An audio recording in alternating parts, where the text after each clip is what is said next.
یہ واحد امت آئی ہے اس دور کی جو قرآن کھولتی ہے اور نیند آ جاتی ہے. سوچیں یہ فرشتے کیا سوچتے ہوں گے ہمارے بارے میں. سوچیں تو صحیح, یہ کیا ہماری اوقاتیں کیا ہیں ان کے سامنے.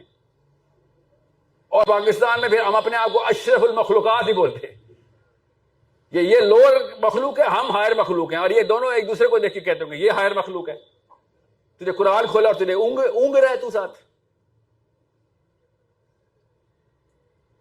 ایک آیت ملتی تھی جب قرآن آ رہا تھا, ایک آیت آئی نازل ہو رہی ہے, اور ایسے دنیا کا نقشہ بدل رہا ہے. پھر اگلی آیت, دنیا کا نقشہ بدل رہا ہے.